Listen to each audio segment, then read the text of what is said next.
आपके IP mat Indore के exam में अलग अलग ईयर्स में पूछे गए हैं। जितने भी प्रीवियस ईयर क्वेश्चंस हैं सबको मैं वन शॉट वन हिट में कवर करता हूं। आईपी मैट इंदौर 2025 का शॉर्ट आंसर कैसे इसके अंदर अप्रोच लगानी है उसको भी हम सीखेंगे। हेलो दोस्तों, आपके लिए लेकर आया हूं दोबारा से वन शॉट वन हिट की सीरीज, जिसके अंदर आज हम देखेंगे शॉर्ट आंसर टाइप के क्वेश्चन जो कि आपके आईपी मैट इंदौर के एग्जाम में अलग अलग ईयर्स में पूछे गए हैं। चलिए चलते हैं टाइम वेस्ट किए बिना वन शॉट वन हिट। जितने भी प्रीवियस ईयर क्वेश्चंस हैं सबको मैं वन शॉट वन हिट में कवर करता हूं, जिसमें देखें आज हमारे पास क्वेश्चन है आईपी मैट इंदौर 2025 का short answer. Short answer means आपका जो भी आंसर आएगा वो प्रॉपर तरीके से एक इंटीजर होगा, उसका कोई भी आंसर पॉइंट में नहीं होगा, डेसिमल में नहीं होगा और ऑप्शन आपके पास नहीं होते हैं शॉर्ट आंसर टाइप में। चलिए क्वेश्चन की तरफ चलते हैं। क्वेश्चन है टाइम एंड वर्क का। क्या कहना चाहता है जरा इसको समझेंगे, कैसे इसके अंदर अप्रोच लगानी है उसको भी हम सीखेंगे। जल्दी से इस वीडियो को पहले तो शेयर कर दो अपने दोस्तों के साथ जिसका भी एग्जाम है आईपी मैट इंदौर का। चलिए देखिए जरा, कहता है Arpita and Nikita working together can complete a assigned job in 12 days. तो सबसे पहले तो लिख लेते हैं, देखिए अर्पिता है, निकिता है, मिलकर they do the work in 12 days.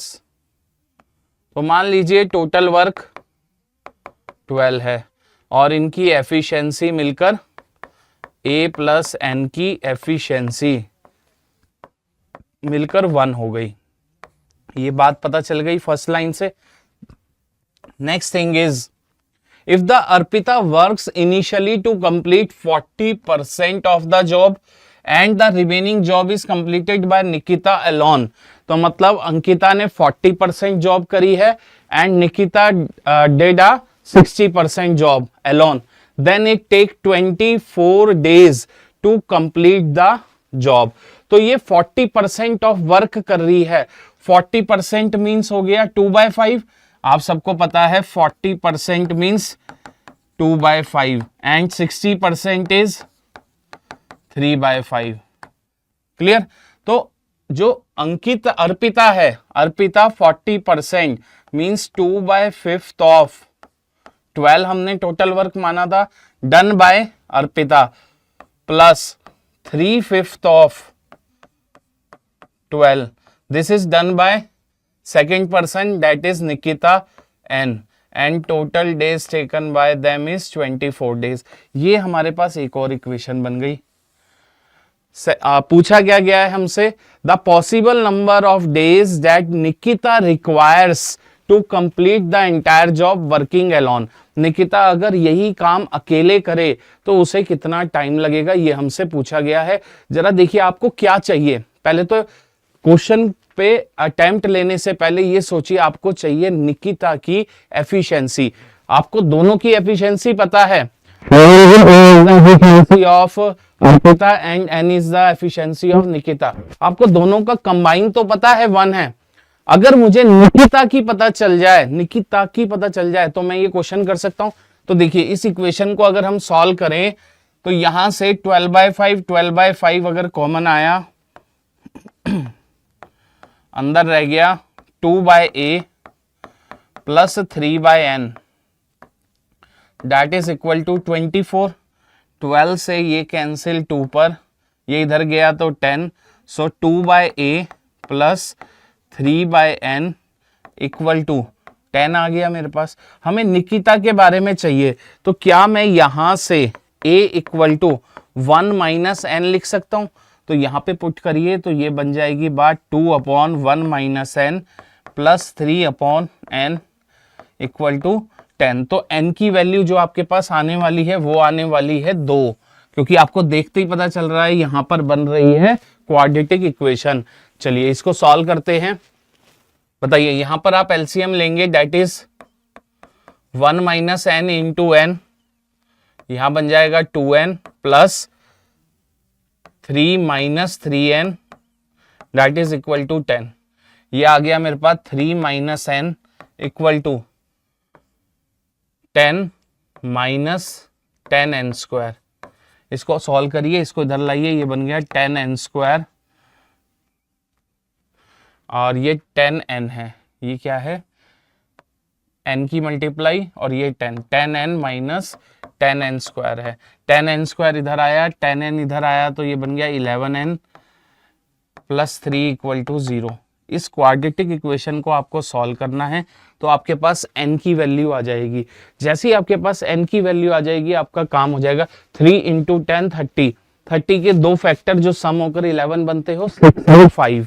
तो यहाँ पर क्या मैं 10n² minus 6n minus 5n plus 3 equal to 0 लिख सकता हूँ। दोनों में से 2n common, 5n minus 3 minus 1 common, 5n minus 3 equal to 0। तो मेरे पास एक तो n की वैल्यू आ गई 3/5, एक n की वैल्यू आ गई मेरे पास 1/2। तो दोनों पॉसिबिलिटी हो सकती हैं, दोनों पॉजिटिव आई हैं, तो मतलब हमारे दो आंसर बन सकते हैं। बताइए, if n is equal to 3/5 means efficiency of Nikita is 3/5, then Nikita take how many days? तो टाइम जो लगेगा निकिता को, टोटल वर्क इज 12 बाय 3/5 4, तो आंसर इज 20 डेज। और if n is 1/2 then time taken by Nikita alone to complete the work is 12 by 1/2, that is 24 days। तो हमारे पास दो answer आ गए, 20 एंड 24। तो यही पूछा है, the possible number of days that Nikita requires to complete. Possible number of days कितने हैं? तो हमारे पास 2 डेज हैं। ठीक है, 2 डेज आ गए हमारे पास। क्या आ गए? एक आ गया 20 डेज, एक आ गया मेरे पास 24 डेज। तो आपका आंसर क्या होना चाहिए था? Answer is 2। Answer is 2।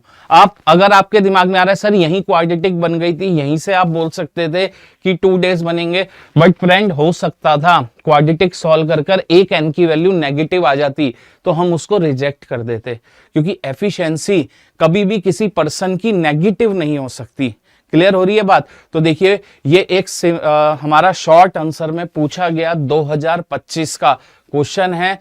ऐसे ही सारे PYQs मैं वन शॉट वन हिट में आपके लिए लाता हूं और आप लोगों को उसकी अप्रोच, उसको करने का तरीका, फास्टेस्ट वे क्या है उस क्वेश्चन को करने का, वो आप लोगों को मैं सिखाता हूं IP MET अड्डा पे। ठीक है, अपने दोस्तों के साथ जल्दी से इस सेशन को शेयर कर दीजिए। छोटे छोटे सेशन हैं जिसमें मैं आप लोगों को सिखा रहा हूं one shot one hit PYQs of IP MET। जरूरी नहीं है कि इंदौर के लिए ही इंपॉर्टेंट है, अगली बार हो सकता है आपका IP MET रोहतक के पेपर में ऑप्शन के साथ ये क्वेश्चन आ जाए, हो सकता है जिपमेट में आ जाए, हो सकता है आपका IIM बेंगलोर में आ जाए। ठीक है, तो ये क्वेश्चन एक बार किसी पेपर में पूछा गया तो important for all of the UG's examinations. Clear है? चलिए, thank you so much. Next video में मिलेंगे और भी बढ़िया कंसेप्ट के साथ।